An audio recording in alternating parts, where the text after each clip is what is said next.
deafening silence enveloped the anti-void. Error Sans enjoyed the silence. He found it quite relaxing. He rotted away, lazing around on a beanbag, and played around with a puppet of Fell Sans. "I'm still your friend, Error," Error said, mocking the voice of Fell. Error squeezed the puppet and shook it with vigor. "You know what you did, abomination number 13. Suddenly, a strange feeling swept through Error. It was a feeling like an anomaly too large to ignore had taken place. A frisk from a certain AU stopped existing somehow, and that led to the AU being susceptible to hacks and break-ins from not-so-friendly entities. Entities like Error. The AU in question wasn't an AU that Error had visited previously. In fact, there wasn't even a name for it, so it will be called Stupid, Awful, Dumb, Shouldn't Even Exist Anomaly number 4764, or SATSIA for short. Error flicked his hand and sent the Fell Sans puppet flying into the air via a handful of blue strings and climbed off his beanbag. He waved his hand again, creating a portal to Satsia, and walked through. The probability of a universe like this was less than 1 in 100 trillion. Error should have appeared in the ruins, or at least something that at least resembled the ruins. Instead, he found himself in the middle of a massive underground garden. The cavern had been dug out wide enough for the rows of carrots, tomatoes, cucumbers, squash, pumpkin, strawberries, and all other kinds of fruits and vegetables that Error couldn't name, to stretch out to the ends of his poor eyesight. There were also orchards with multitudes of fruit trees. A single enormous ball-shaped lantern sat at the highest point in the cavern, giving off enough heat and direct sunlight to grow all of this underground. Error walked deeper into the gardens. He found himself in an open area with a playground and a public bathroom. If he squinted, he could follow a road that led to a neighborhood that looked well populated. Or at least used to be. Dust was spread all over the playground and formed small piles all over the pavement. Error smiled. Destroying this freak of nature AU was going to be much easier because Frisk had started a genocide run before they mysteriously disappeared. The glitchy skeleton summoned an equally glitchy gaster blaster and shot at the bathroom, which set it ablaze. He burned down the trees and ripped up the crops with his strings. Error glitched over to the neighborhood and hunted down the remaining survivors and killed them without a second thought, easily dodging their pathetic defensive magic. Before long, the entire park, garden, and neighborhood were completely trashed, being broken and burned beyond recognition. Then, suddenly, amidst the chaos, Error heard someone crying. He stopped what he was doing and listened. Everyone was supposed to be dead already. There was no one left who would be able to cry. Curious, Error followed the noise down a long road that was completely covered with trees and bushes. Signs reading, "You are now entering royal property," and "Queen Frogerail's private garden" littered the forest. However, up ahead, there was a human child that couldn't have been older than 12, huddled over something and crying in bursts. The child had tangled brown hair that extended a few inches below their shoulder, and they wore a vertically striped purple pajama shirt with clashing tan overalls. "Reset, reset," they mumbled, shaking the thing in front of them. "Please, Frisk, reset." Error tried reading the human. They looked like some variant of Frisk, but whatever was in their code was too primitive for Error to pick up. What Error could read, though, was there was a mix of Aaron, Moldsmal, Undine, Alphys, Vulcan, and every monster in the underground in their soul. He blinked to try to adjust the results, but they remained just as odd. Error brushed it off. It wouldn't matter when the child stopped existing anyway. He got closer to Frisk and summoned a blaster. Frisk was supposed to be dead in this universe. That's the whole reason why he came over in the first place.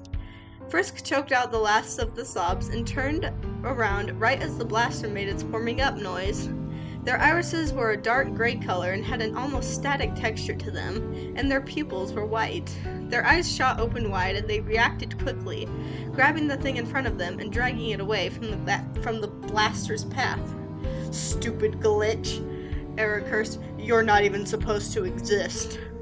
Error squinted at Frisk and took a sudden step back. Tear streaks ran through splotches of blood on their face, and dark red spots completely stained the front of their pajama top. They were holding a pair of rusted, bloody garden shears. Who are you? Sans? Frisk's gaze traveled beyond Error, and they finally noticed the wreckage of the gardens. Did you do that? Just think of it as a little cleanup job, kid, Error said, readying another handful of blasters. Whatever happened here, I don't really care. You'll all be dead soon enough. Frisk stood up and dodged every blaster as if they had experience with fighting magic skeletons. The trees behind them got totally wrecked, though.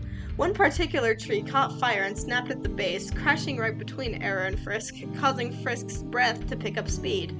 Tears formed in their eyes, and they held the shears close to their chest. Stay away from me! The child choked on their words and shook, and Error noticed for the first time that Frisk had a slight limp. Error rolled his eyes.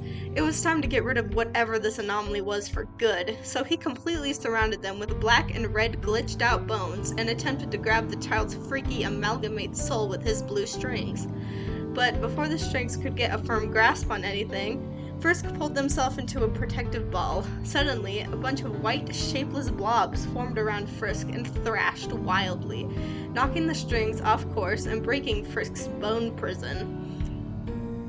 Before they made their escape, however, they looked at Error and took a step back, raising their hands apprehensively. I'm sorry, I don't know what's happening. Everything is so...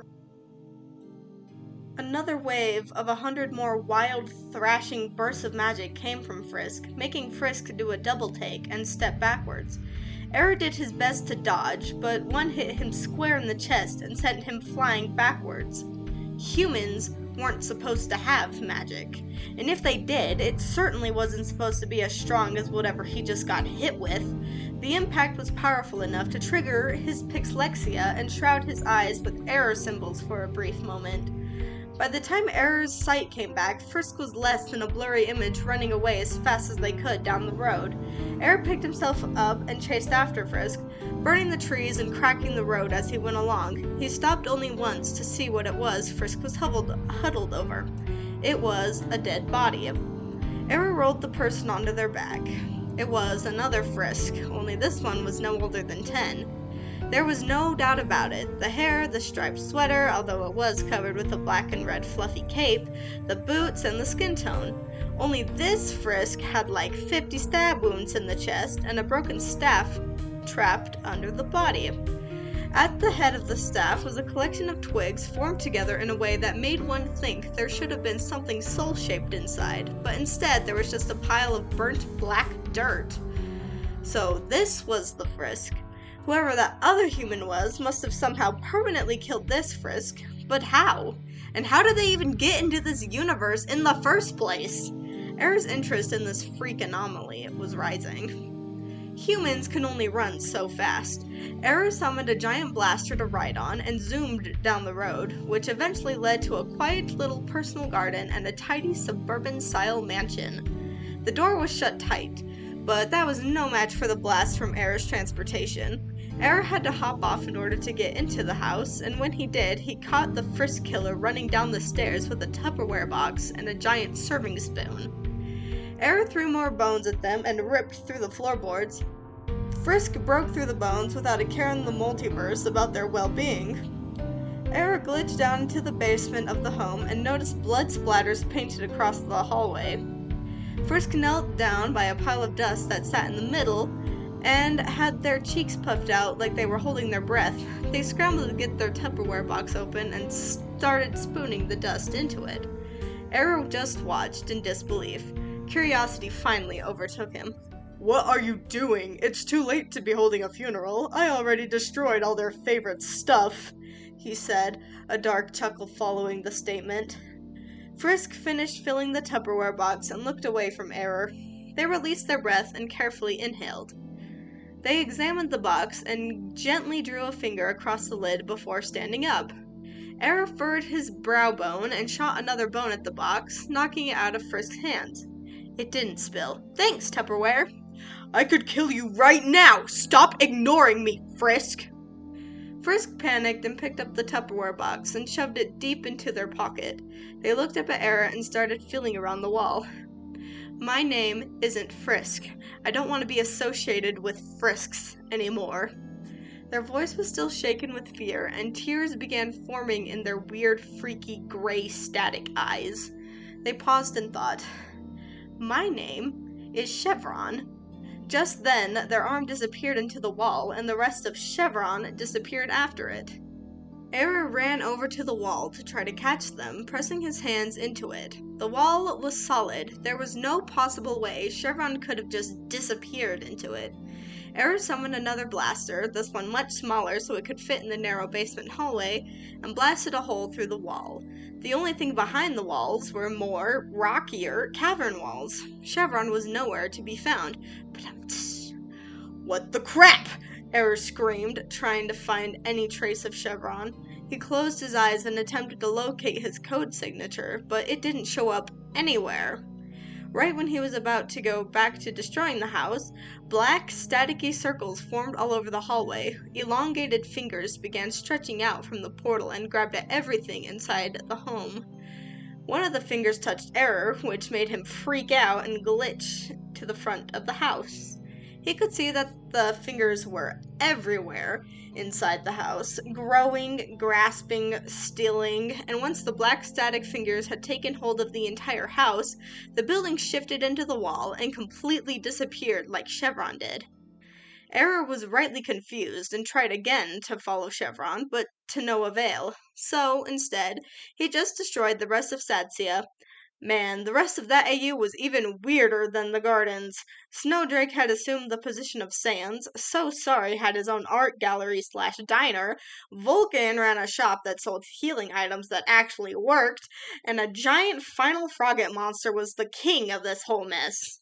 It's a good thing Error got to destroying this place when he did. As for Chevron, maybe they'll meet again someday? Ooh, maybe. Only time will tell.